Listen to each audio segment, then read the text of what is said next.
Hello and welcome to another episode of Monday with Marie. So this Monday we're back with our Q&A. I hope you enjoyed the Murder by Meeting.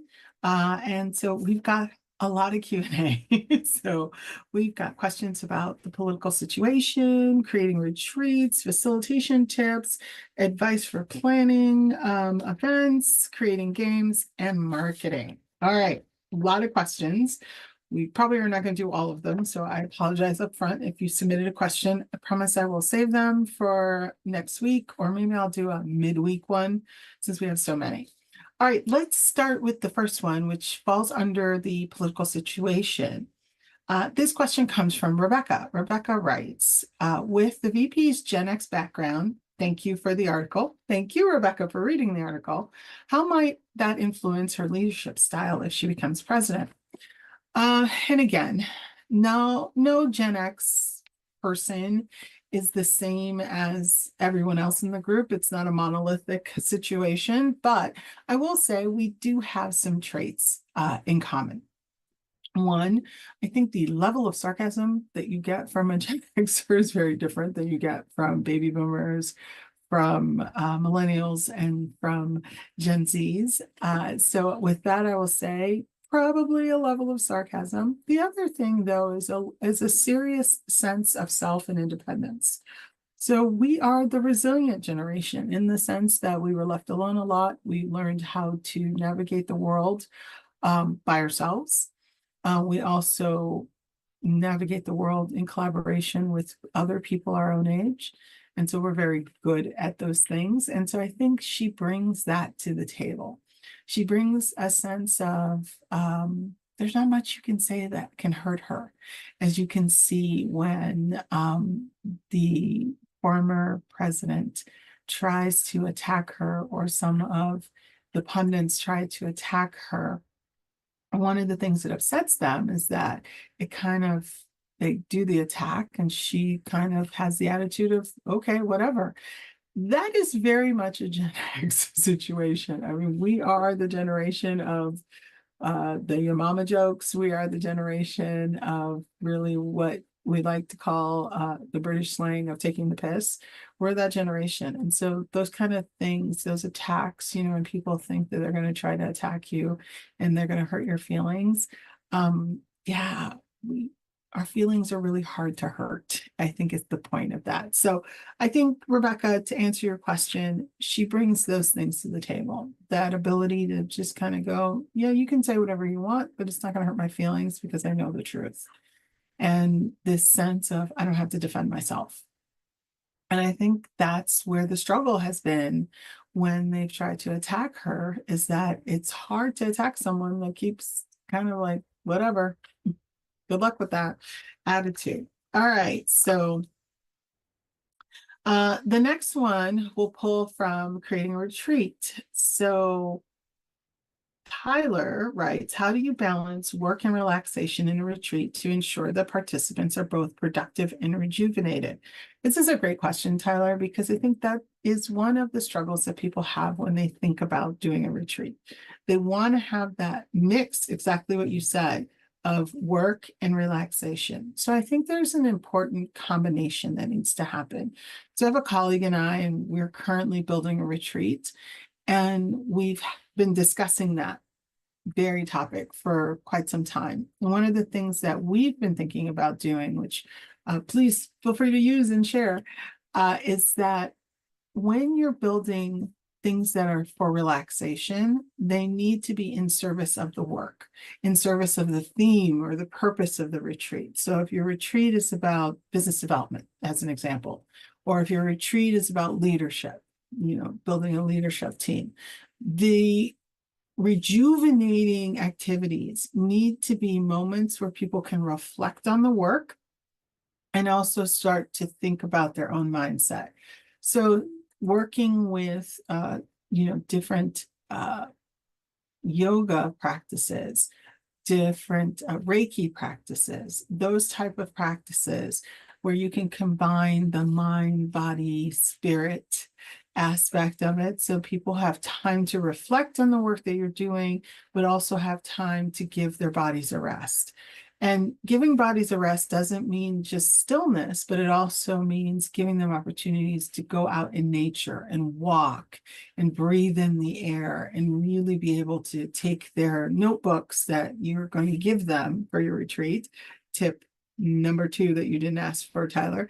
But giving them a place where they can write or draw out in nature, getting them outside, that's a big one. And it's one that I think a lot of people forget. They think that I want to jam pack you with knowledge and information. And yes, I want to do that, but I also want to give you some time to digest what I've just thrown at you so that you can really reflect on how you want to use it. So that's a good way of balancing and ensuring that people are in a relaxed atmosphere. And also, from the very moment that they come to your retreat, you want to think about what that experience is like for them. The location is really important. Those things that people think, it's not a big deal, it kind of is a big deal for setting the mood for what you want. Are you in a space where you really want to have them really working and having their head down? Then make sure that they're in a space that they can do that. In the times where you want them to be reflective and really be able to digest everything, create spaces for them to do that. So that's where you're going to balance that by creating those spaces. All right, so let's get to facilitation tips. Okay, so we got 3 of them here. Okay, this is from Sam, sorry. What's your go-to strategy for engaging participants right from the start of a session?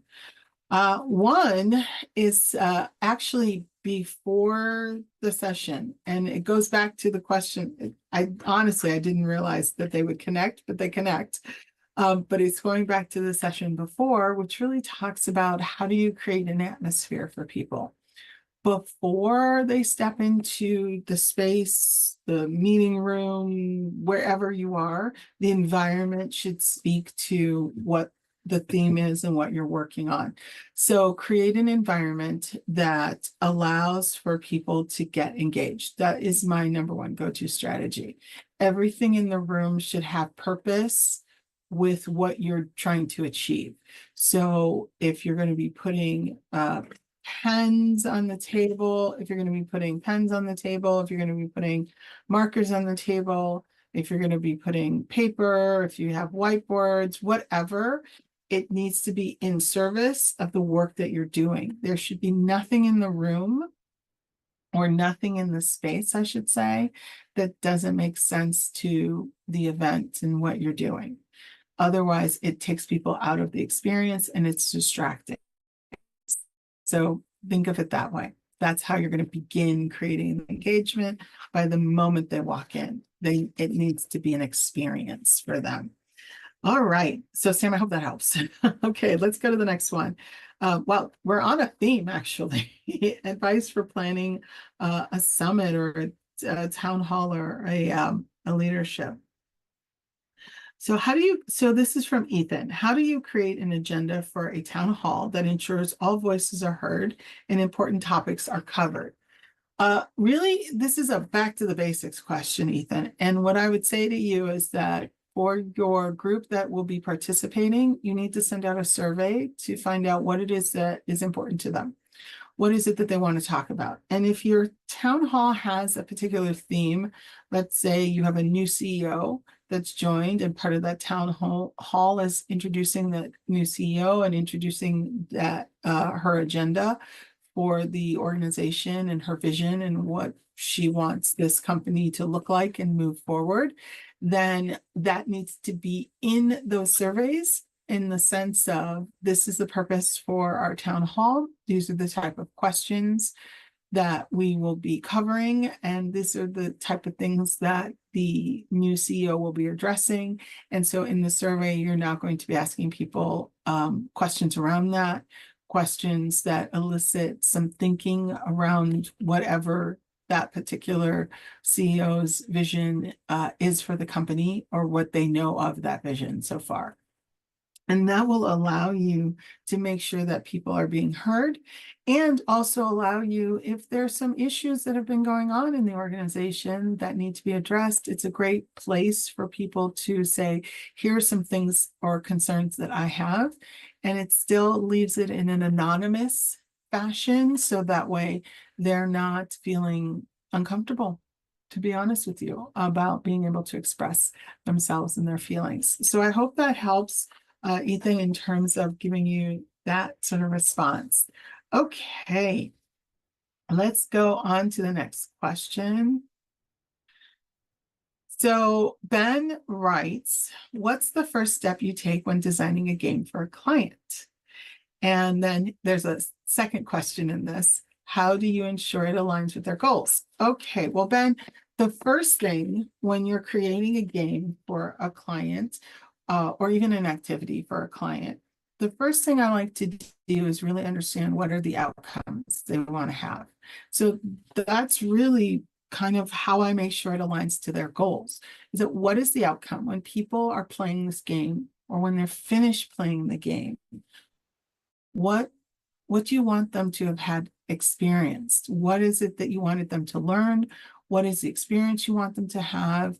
What are the feelings you want them to have? And I think that's a big point in facilitation as well as in game design, that a lot of people fail. I hear a lot of people that reach out, Ben, and say to me, oh, I'm a game designer too. I design activities. And then they tell me about, oh yeah, I use the stress ball and we throw it at people and then they talk about their stress. And while that is fun and it is part of a game, it's not game design. Sorry. Or I love it when I get people saying, I use Jeopardy as part of my training. And I said, that's great. That is a game. But why are you using Jeopardy? Oh, because I want it to be fun. Awesome. I love that you want it to be fun, but that's not game design. So you get what I'm trying to say here, Ben, is that when we're designing games, it's not, our first thing isn't to think about what game are we going to play or create. It's really, what's the outcome? What's the intention? What's the feel? What's the learning? What are the outcomes that people should have and walk away from the experience? That's the first thing. And when you think about it in those terms, you're now thinking about how does that align with the goals. So let's use an example of a marketing team, which their outcomes are to help the company increase their market share in wherever they're at. That's the outcome that they want to have. Okay, so what are the skills? So these are the questions you're asking yourself and your client as you're working this through with them. What are the skills that are needed for them to have that outcome? Well, good communication skills is one thing that you or your client would say. Also, a good understanding of the market, so good research skills. So that's a second one. And let's just do a third one just to make this interesting. The third one would be good understanding of research. Oh, I said research, sorry. A good understanding of how to collaborate, how to work together as a team, because we have to build this marketing plan as a team. So those are the three skills that I need to have, right, in order to get the outcome that the client wants. All right, so now you're going to take that information, and I'm going to say to you, I'm simplifying it. There's more to it. You also then would have to sit down with the client and the different shareholders in this experience and talk to them about what they do on a daily basis. What does their work look like? Because you want to incorporate their work, but that's for a different day. What you want to do is take this information, and now you're going to start thinking about, okay, if those are the outcomes, what types of experiences? Now, notice I'm not saying what type of game. It's what type of experience will allow people to have those three outcomes, to be able to communicate, to be able to research, and to be able to collaborate. And that's kind of how we start building games, to be honest with you, is we start with that. That's kind of our secret sauce. We start there. And from there, we then start to build. A lot of times people think that the ideas come really quickly. Sometimes they do. If it's a gamification situation where I'm taking existing content and gamifying it, but when it comes to actually building a game, that is a longer process because now I have to take those outcomes. I have to figure out what's the right modality to be able to do this. What are the different mechanics? What are the actual tools? And then I get into the fun stuff of what does the actual game look like? Is it a card? Is it board? Is it a virtual experience? So those pieces come much later. Those beginning pieces, which some people would think is boring, but I don't think it's that boring, is really building the foundation of figuring it out. So Ben, that's a long-winded answer to say the first thing, the first step is to understand the outcome. What is it that your client's trying to get out of the experience? And that will help you answer your second question around alignment. I hope that helps, Ben. All right, so our last question is so this is from Claire. What advice would you give to someone struggling to find their brand voice in a crowded market? Oh, this is like the problem we all have, right? Is that how do we find our voice and how do other people find us in this crowded field? First, Claire, I know you're going to say, oh my God, everybody says this, but I think it's really important. You've got to understand what it is that you bring to the table. And so a lot of times people will say, look at your competitors, look at this, look at that. I'm going to say, no, don't do that. That's a lot of noise and it's going to make you crazy. I want you to take some time, find a quiet space, and think about, why did you start this company? And yes, one of the answers is going to be because you wanted to make money. That's fine. But why? Why did you choose this over buying a Culver's franchise? You can make money doing that. So why did you choose this particular business? Why did you choose this particular thing? And list out all of those reasons, because within those reasons is really your secret sauce. And your secret sauce is what is going to help you build your brand voice. And then I'm going to say to you, video, because the more people get to see you and experience you, the more they're going to get to like you, the more they're going to be able to understand who you are and what you bring to the table. And then the next thing is consistency. And this is where we all struggle, is that we do it a few times and there's nothing. We feel like we're not getting any traction. But you have to keep doing it. You have to keep at it and you have to be consistent. And with that consistency will come your voice, will come your brand voice, and will come the experience. Now, there's other things that are much more technical that I could get into, but I think the very first step, the advice I would give you if you're struggling to find your brand voice, is to cut out the noise and really begin to focus on, why did I decide to build this business and to offer this product or offer this service, and list that out. And in that, you'll begin to see your secret sauce and start talking about it to people. And that's how you're going to find your brand voice. The more you talk about it, the more you get the feedback from other people that you're talking about, the more you listen to how they're responding to what you're saying, will help you see your brand voice. All right, well, with that, we did 6 questions today. That's crazy. And there are a lot of questions on these pieces of paper. So I promise we will do some of these others. Don't be upset if I didn't get to your question. Keep submitting your questions and I will answer them as soon as I possibly can. Have a great rest of the day. Happy Monday. See you next Monday. Bye.